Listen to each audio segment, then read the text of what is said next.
Waalaikumsalam Bu Nisa. Wah, tumben nih. Kok bisa nyapa saya nih? Ada apa nih? Ini bolehlah, mohon maaf ya saya mengganggu waktu panjenengan ya Bu. Oh iya, kenapa Bu Nisa? Saya ingin minta waktu panjenengan untuk coaching, untuk sharing permasalahan saya Bu. Oh iya, coba. Kira-kira permasalahan apa ya? Ini kebetulan saya lagi kosong Bu Nisa. Jadi tugas saya sudah selesai mengajar. Jadi Bu Nisa bisa cerita-cerita lah sama saya. Gimana Bu Nisa? Oke, terima kasih Bu Laila. Sini gini loh Bu, saya itu punya masalah dengan siswa saya dalam artian gini. Akhir-akhir ini kok siswa saya antusiasnya dalam pembelajaran itu berkurang ketika ketika diajar kurang memperhatikan, terus ketika diberi tugas hanya beberapa yang mengumpulkan kurang dari 50% lah Bu kalau saya presentasi itu. Oh, begitu ya. Kemudian kira-kira tujuan Bu Nisa cerita sama saya. Kemudian tujuan Bu Nisa yang ingin dicapai dalam coaching ini tuh apa? Ya, saya pengen menemukan solusi dari permasalahan saya ini, Bu, supaya murid saya ini nanti bisa apa, antusiasnya dalam pembelajaran meningkat, terus jika diberi tugas mereka juga semuanya bisa mengumpulkan tugas gitu. Iya, wah, bagus sekali itu Bu, tujuan panjenengan. Tapi kira-kira apa sih ukuran keberhasilan tujuan dari panjenengan ini? Kira-kira ukurannya tuh jangan tuh pengen muridnya bagaimana gitu. Ya, saya kok pengen murid saya tuh semuanya aktif gitu, Bu, ketika pembelajaran, tidak hanya dia mengandalkan gurunya gitu loh, Bu. Berarti Bu Nisa ini pengennya muridnya aktif ketika diajar tuh nggak hanya diem gitu Ngira. Kemudian kalau Iya, ditanya Bu. juga mereka tanggap ngoten. Oke, Iya, sekarang Bu. menurut panjenengan kira-kira apa saja yang membuat ini siswa Bu Nisa ini kurang antusias, kurang aktif ketika pembelajaran tuh kira-kira menurut Bu Nisa itu apa sih? Mungkin gini ya, Bu. Pembelajaran yang saya yang terlalu monoton, tidak menggunakan media yang menarik sehingga mereka tidak tidak respon dengan yang saya ajarkan atau mungkin Hmm. karena tugasnya terlalu banyak sehingga mereka itu malas untuk mengumpulkan atau bagaimana Bu itu. Oh, begitu Seperti ya. itu Bu. Terus gimana? Terus kan Bu Nisa sudah tahu lah, sudah paham eh, sebab kenapa murid panjenengan ini itu kurang antusias, banyak diamnya, Gera. Terus kemudian kira-kira apa yang menurut Bu Nisa yang bisa dilakukan supaya murid Bu Nisa ini bisa antusias dalam pembelajaran? Kira-kira apa, Bu? Gini Bu, mungkin pembelajaran yang saya lakukan itu harus lebih menarik siswa dengan menggunakan media yang beragam, terus mungkin bisa diselingi dengan ice breaking atau kalau media kan media yang apa sih itu yang di media secara gambar maupun secara video kan bisa bisa banyak sekali di YouTube itu kan ada ya Bu. Mungkin terus kalau untuk pertanyaan atau apa untuk tugas-tugas bisa lewat platform-platform seperti Quizizz atau Woodball seperti itu Bu. Atau saya bisa membuat games yang bisa menarik antusias mereka gitu Bu. Oke, wah itu tuh ide bagus sekali nggih. Saya tuh sependapat sama panjenengan kalau panjenengan punya gagasan seperti itu. Tetapi kira-kira selain itu apa saja sih yang membuat murid panjenengan supaya nggak bosan, supaya aktif, supaya murid panjenengan ini antusias lagi? Kira-kira apa saja selain yang jenengan sebutkan tadi? Ya kalau mungkin itu permainan itu Ibu menggunakan permainan kan selama ini kalau saya ngasih tugas kan saya biasanya hanya dari buku teks gitu ya Bu. Terus kalau misalnya menggunakan gambar pun hanya sebatas dari gambar yang ada di buku teks. Jadi mungkin bagi mereka itu kurang menarik. Padahal kalau sekarang kalau melihat perkembangan media sekarang internet sekarang kan bisa bisa itu dimanfaatkan untuk pembelajaran ya Bu. Kayak yang saya bilang itu kan TikTok. Biasa mereka kan sudah mengenal sekali TikTok. Mungkin dengan TikTok bisa dijadikan media pembelajaran. Oh iya, tadi kan Bu Nisa ngendikan kalau itu dalam pembelajaran. Kalau dalam tadi juga Bu Nisa menyinggung dalam pengumpulan tugas juga kurang antusias. Nah, itu bagaimana Bu dalam pengumpulan tugas itu?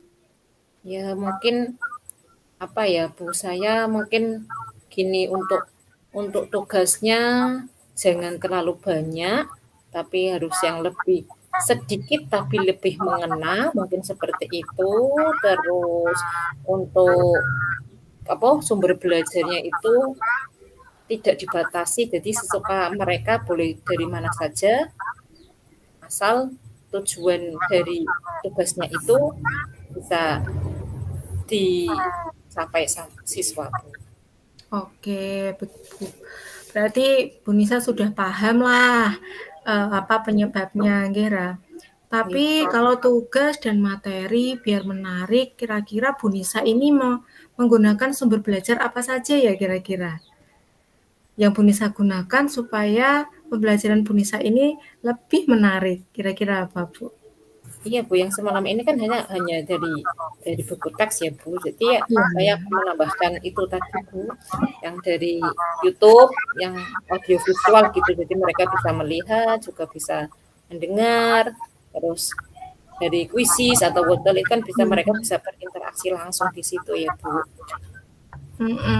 Saya setuju sih Bu, mungkin karena sekarang ini zamannya seperti itu, jadi anak-anak tuh lebih familiar sama medsos, sosmed yang seperti itu ya, ada TikTok, ada YouTube, ada tadi yang panjenengan ngendikani, kira. Ya.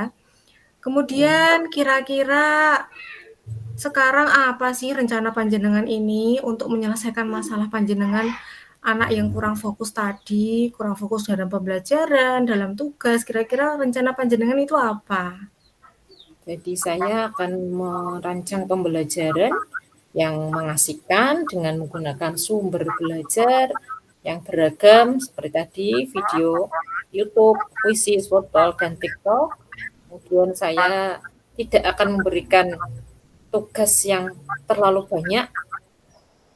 Terus tugas itu bisa dilakukan sesuai bisa dikerjakan oleh siswa sesuai dengan minat dan bakatnya. Istilahnya saya akan melaksanakan pembelajaran yang berdiferensiasi sehingga murid tidak jenuh gitu ya Bu. Oh iya, wah bagus sekali tuh rencana panjenengan Bu. Dan saya harap rencana panjenengan ini berhasil nggih. Amin Terus Bu. kira-kira apa komitmen Bu Nisa ini terhadap rencana Bu Nisa tadi yang jenengan sebutkan, yang banyak tadi. Kira-kira rencana panjenengan itu apa saja? Jadi saya akan berkomitmen untuk selalu Komitmen membuat rencana pembelajaran yang mengasihkan, menggunakan banyak sumber pembelajaran untuk mengeksplorasi materi sehingga murid saya dapat menjalankan merdeka belajar. Dan saya akan membuat murid-murid saya itu senang dalam kegiatan eksplorasi ini tanpa adanya paksaan dan semua itu sumbernya saya serahkan kepada murid-murid saya. Oh, seperti itu. Wah, bagus sekali Bu Nisa. Saya itu sangat mendukung kalau semua guru tuh kados panjenengan nggih. Kalau ada masalah langsung kita introspeksi, identifikasi kira-kira apa penyebabnya dan kita punya jalan keluar. Kemudian kira-kira komitmennya itu berapa hari, Bu? Bisa selesai, bisa berubah anak-anak itu? Mungkin Bu Nisa bisa merentangkan waktunya berapa Kira hari? ya sekitar seminggu lah Bu, insya Allah Oke, saya bisa seminggu, menyelesaikan. bagus. Semoga apa yang Bu Nisa rencanakan, kemudian apa yang Bu Nisa yakini sebagai suatu komitmen tadi bisa terlaksana dengan baik, bisa lancar, dan sesuai dengan harapan panjenengan, supaya murid-murid panjenengan tadi bisa fokus, bisa antusias dalam pembelajaran. Begitu ya, Bu? Iya Bu, terima kasih sekali Bu Laila. Oke, sama-sama. Mungkin kita akan sharing-sharing lagi di lain waktu. Iya Bu, terima kasih ya Bu. Oke, siap. Langsung saja refleksi. Ini refleksi berarti Bu Nisa sama apa Bu saya ya? Gih, coachnya. Oh, coachnya, oke. Refleksi untuk Bu Nisa, nama CGP, Khairun Nisa, refleksi diri. Apa yang sudah berjalan dengan baik selama percakapan. Jadi tadi alhamdulillah sudah berjalan dengan baik walaupun sinyalnya kurang baik ya di sini.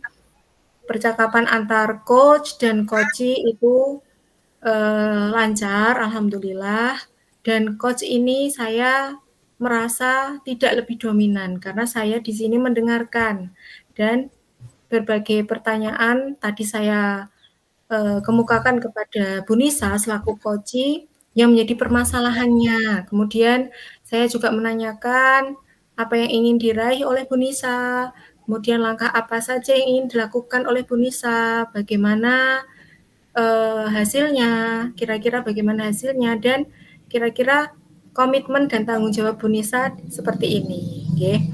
Kemudian apa yang perlu ditingkatkan?